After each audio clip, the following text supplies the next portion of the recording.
Hi sir, hello. Hello.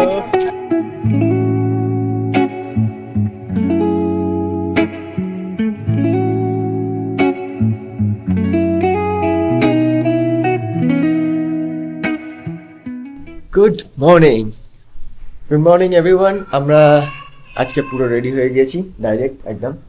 এখন ঘড়িতে সময় 9:30। আজকে আমরা বেরোবো পাহেলগামের উদ্দেশ্যে। তো একটু লেট হয়ে গেছে অ্যাজ ইউজুয়াল, সবারই হয়, প্রত্যেকেরই লেট হয়েছে। 8টায় বার হওয়ার কথা ছিল, আমরা এখন 9:30 বাজে এখন বার হচ্ছি। তো চলো গাড়িতে দেখা করি।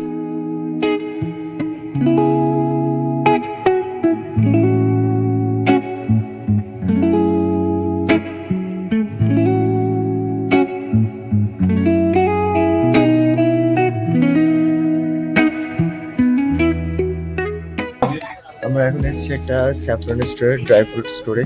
ওখানে আমাদেরকে ওয়েলকাম করেছে কাওয়া দিয়ে। এখানে दुकान का नाम भी ले लेना। আচ্ছা, দোকানের নাম আছে फ्रूट बॉक्स कश्मीर। ট্রাই করে দেখি, তোমাদেরও জানাবো কেমন হলো। हाय, मेरा नाम शाहिद है। मैं फ्रूट बॉक्स चलाता हूँ, बिल्कुल NH44 पे लोकेटेड है। आप में से कोई भी आता है यहाँ पर, कभी भी आता है तो हमारे शॉप पे एक कहवा जरूर पी के जाइएगा। ये वाला जो एरिया है ना, इस एरिया में केसर का खेती होता है, ठीक है। केसर सिर्फ इस एरिया में केसर का खेती होता है और कहीं पर नहीं होता है। लेकिन केसर के अंदर ना बहुत ज़्यादा डुप्लीकेसी होता है, बहुत ज़्यादा फ्रॉड होता है। ऐसे में आपको 3 चीज़ें बताऊंगा जिससे आपको पता चलेगा केसर ओरिजिनल क्या होता है। पहला तरीका क्या है, केसर को देखो, केसर दिखने में लाल होना चाहिए। दूसरा तरीका क्या है, केसर का अगर आप एक पत्ता ले लोगे केसर का, इसका आगे वाला सिरा मोटा होना चाहिए, एंड वाला पार्ट केसर का पतला होना चाहिए। यदि केसर एक जैसा दिख रहा है तो वो डुप्लीकेट केसर होता है, ठीक है। तीसरा तरीका क्या है, आप केसर को खा लो, खाओ इसको सामने वाले दाम से चबाओ। केसर को खाने से टेस्ट जो है ना हल्का सा कड़वा होना चाहिए। अगर खाने में टेस्ट है ना मीठा या नमकीन जैसा तो वो डुप्लीकेट केसर माना जाता है। इधर आ जाओ मेरे साइड में। देखो, कश्मीरी ड्राई फ्रूट्स में सबसे नंबर 1 पे आता है कश्मीरी वॉलनट, जिसको शाही वॉलनट भी बोलते हैं।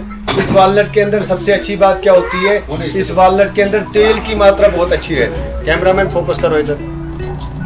मैंने थोड़ा सा छुआ ना तो मेरे उंगलियों के बीच में क्या है, ऑयल आया। इसके अंदर ओमेगा 7 ओमेगा 6 होता है, जो हमारे मेंटल हेल्थ के लिए बहुत अच्छा रहता है।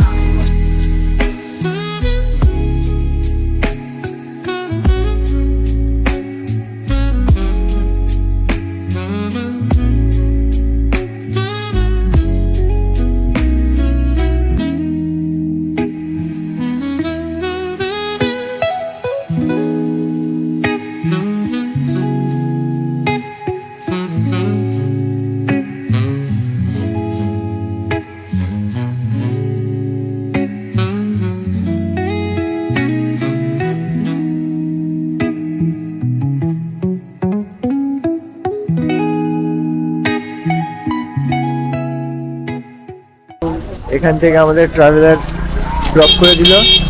আমাদের এবারে যেতে হবে গাড়ি ভাড়া করে, আগে বাড়তে হবে। যেসব সাইট সিনগুলো আছে ওগুলো সব এমনি আর্টিগা বা যে কোনো গাড়ি আছে, এদের সব রেট চার্ট ফিক্স আছে। রেট চার্ট দেখে ওই হিসাবে গাড়ি ভাড়া করে আমাদেরকে আগে বাড়তে হবে। ওই গাড়ি করে আমাদের সব সাইট সিন হবে এখন থেকে।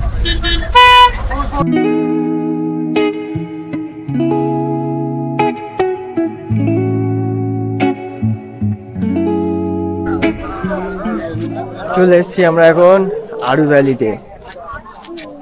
আরু ভ্যালি আরো উপরে, এখানে ক্যাফেটেরিয়া পার্ক, এটাকে আরু ভ্যালি বলে এরা এখানে আমাদের ড্রপ করে দিচ্ছে। গাড়ি নামিয়েছে সেই আগে পার্কিং লটে, আমাদের অনেকটাই উপরে উঠে হেঁটে হেঁটে আসতে হলো। এখানে এন্ট্রি টিকিট হচ্ছে 30 টাকা বড়দের, বাচ্চাদের 15 টাকা। আর বাইরে এরকম সব স্টল লাগানো আছে, দোকান বসানো সব। আমরা এখান থেকে এখন অ্যাপেল চাট খাচ্ছি, 50 rupees only. Apple juice, apple chaat.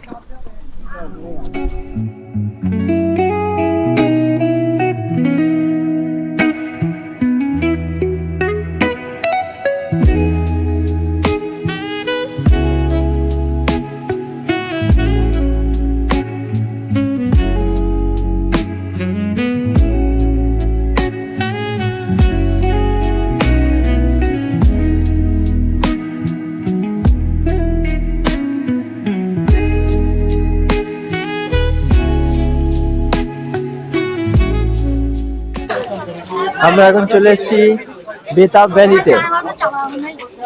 চলো এন্ট্রি করা যাক বেতাব ভ্যালিতে। টিকিট 100 রুপিস আর বাচ্চাদের 50 রুপিস। চলো।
টাইম এখন 5:30।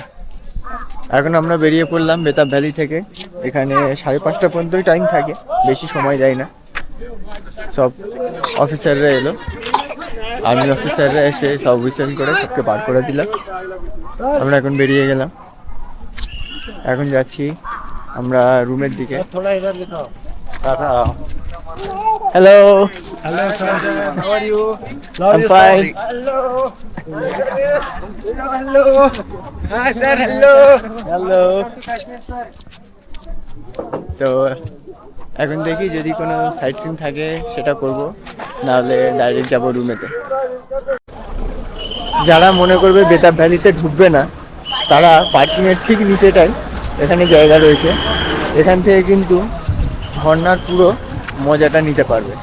যে ঝর্ণাটা এখান থেকে নামছে, ভেতরেও তাই। ভেতরে তেমন কিছু নেই কিন্তু দেখার মতো। সবাই যে এত হাইপ ক্রিয়েট করে সেরকম কিছু না। তো তোমরা যদি আসো, 100 টাকা টিকিট ওয়ার্থ না। যদি পারো এখান থেকে এসে টাইম স্পেন্ড করে এনজয় করে চলে যেতে পারো। দেখো